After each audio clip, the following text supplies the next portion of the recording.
publications, for the literature, to kind of catch up. Okay. Because sometimes I feel like I'm standing talking to myself in a studio. And because there's some products that have just taken a long time, and vitamin D was a perfect example. We've always been putting extra vitamin D in our multivitamins for years. We've had separate vitamin D for years. And vitamin D has only really taken off in the last decade or so, where now doctors, all of us should know our vitamin D levels. It's a critical part of being a healthy person, is having a healthy vitamin D level throughout our life. So vitamin D is something that in my world, doing this for as long as I've been doing this, which is actually, I said 38 years, it's actually 39 years. Oh, wow. But this is our 39th year. September will be 39 years since I started my company. But when I've talked about vitamin D over the years, oftentimes it fell on deaf ears until the last 10 or 15 years. I felt the same way for the last 5 years or so when I talked about vitamin K2 MK7. Vitamin K2 is often confused with vitamin K1. Vitamin K1 is about clotting, blood clotting in our body. A lot of us have to pay careful attention to it, specifically because vitamin K1, if we're taking clotting drugs and things like that, we need to be very careful about the vitamin K1 levels we might be consuming. Vitamin K2 is different. Vitamin K2 has to do with calcium utilization within the body. Vitamin K2 has to do with having healthy bones, a healthy skeleton, but even more importantly, healthy arteries. We talked a little while ago about our healthy heart, and what I've often said is a healthy heart is certainly something that we want to maintain throughout the course of our life, but the most important attribute of a healthy heart, probably more than anything, are healthy coronary arteries. The coronary arteries tend to be sort of the limiting factor in cardiovascular function as we age. Right. And we want to avoid those coronary arteries developing plaque, losing their flexibility and resiliency, basically becoming clogged so that blood flow is limited going through those coronary arteries. So the reason why I'm speaking about that is because vitamin K2 MK7 plays a critical role in calcification of secondary tissues in our body, specifically the reduction and avoidance of calcification of those secondary tissues. That we want calcium and need calcium, but we want and need calcium to go where it's supposed to go in our bones, to keep our bones healthy, to avoid osteoporosis or osteopenia or other issues with our skeleton. We have to consume calcium in our diet or by supplementation to ensure we have it. But we do not want that calcium going into tissues that we don't want to calcify, like our arteries. So vitamin K2 MK7 has been shown in research to maintain calcium in the tissues it's supposed to be and integration into those tissues, and avoid calcification, reduce calcifications of tissues we don't want calcifying, such as our arteries. And it has been shown in research to increase the flexibility, the resiliency of our arteries. So it's an unsung hero of vitamins. I remember saying 30 years ago, talking about the fact that it's not vitamin C and vitamin E and vitamin B12 that gets all the press. It's vitamin D that I viewed as the most important single standalone vitamin. Vitamin K2 MK7 is sort of the unsung hero about in terms of vitamins. It's not available in our diet. Vitamin K1 is available in green leafy vegetables. Vitamin K2 is not, unless you're eating a Japanese diet and having fermented Japanese food like natto, which most Americans never, ever eat. Can I ask you a stupid question, though? Because I actually I fractured a hip several years ago. As you know, I was actually in my early 40s. So I take your calcium. Is this kind of like the little traffic cop then? Is it kind of... Well, that's something, that's the analogy. It's funny you should use that. That's the analogy I often use, that in our body, it's far more complicated. We have all sorts of chemicals in our bodies, hormones in our bodies. We have receptors in our body. We have cells that have certain jobs like osteoblasts and osteoclasts. Okay. So it's a complex system in our body, but our body uses raw materials like calcium to integrate it into bony tissue to keep our bones healthy.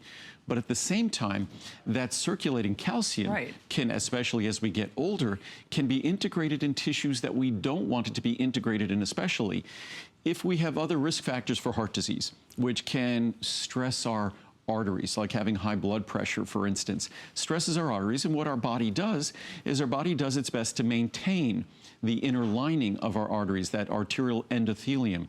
So our body, when it maintains them, if we have high cholesterol levels, calcium can be integrated into arterial plaque with cholesterol, and thus reducing the flexibility and the resiliency of those arteries.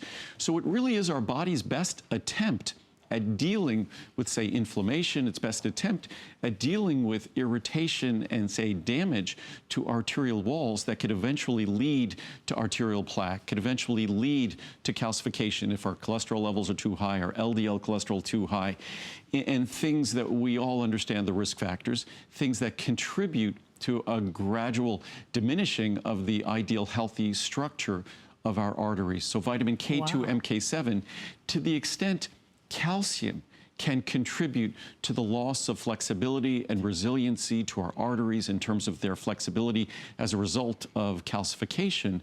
Vitamin K2 MK7 is sort of that traffic cop that says, okay, calcium should be integrated into these tissues.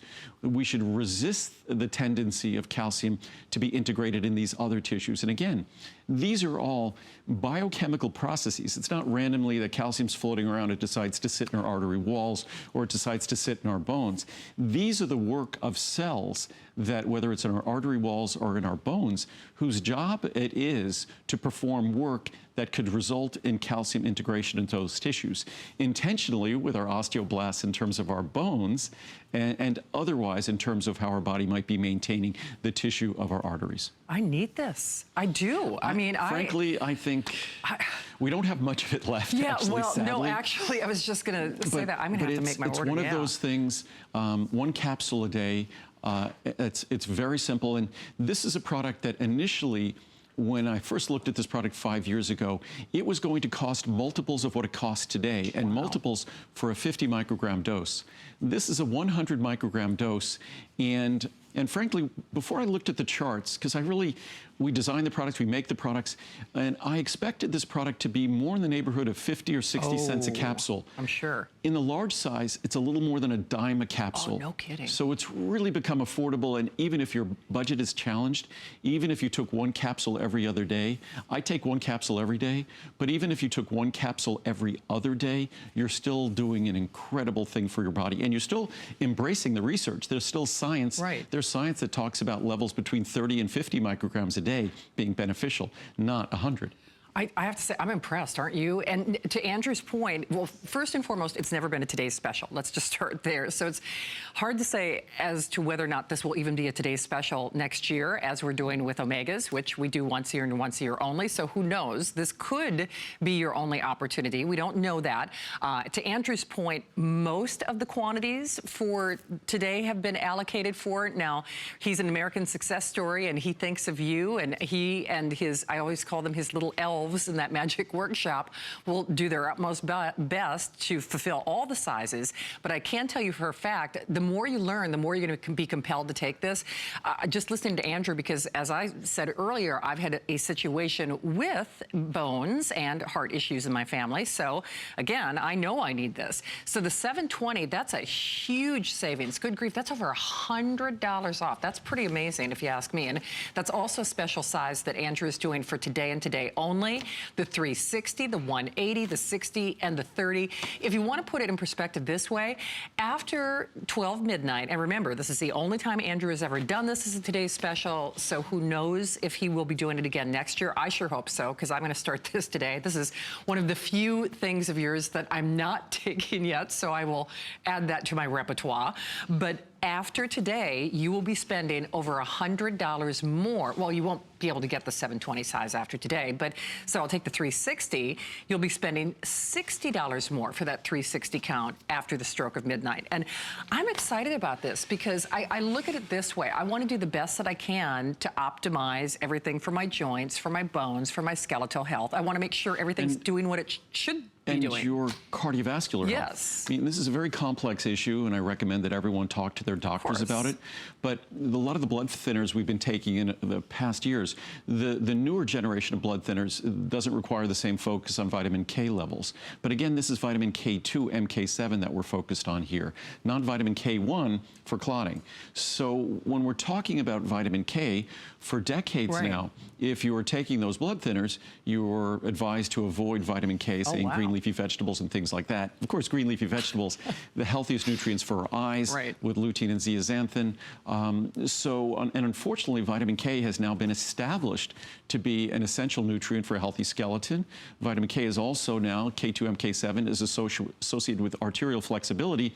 And most folks taking those blood thinners are doing it because of cardiovascular risk issues, so it's sort of ironic. But again, a great conversation to have with your doctor. I'm going to read some reviews, which the most exciting thing about these reviews to me, because 5 years ago I didn't see this, is now doctors are aware of the specific role that vitamin K2 MK7 plays, uniquely apart from vitamin K1. It's almost a shame that they say they share the same name because they don't share the same properties at all. Andrew, can I ask you a real quick question? Because probably the most frequent question that I get from Facebook fans about you is, I'm taking this, then I'm taking this, then I'm taking this. You don't put, now correct me if I'm wrong, do you put vitamin K2 in anything we don't right put, now? We don't put vitamin K. We don't put vitamin K in our multivitamins. So you won't, there's no. The only time you're getting vitamin K from us is if you're seeing it on the front of the label. Gotcha. I've never put vitamin K, I've never put iodine, I've never put iron in my multivitamins because there's too large a population of people who don't want to get them. See, again, that's another reason why we don't put phosphorus in our multivitamins. Too large a population already gets it, so we don't need it. So we're very careful and intelligent about how we assemble our products. So you could use all of them without, you could assemble them yourselves and know that you're not going to be causing yourself issues. Perfect, thank you. Reading some of these reviews quickly here before we run out of time. Patty in Virginia, or run out of product. Yeah, true. My doctor approves. I read an article on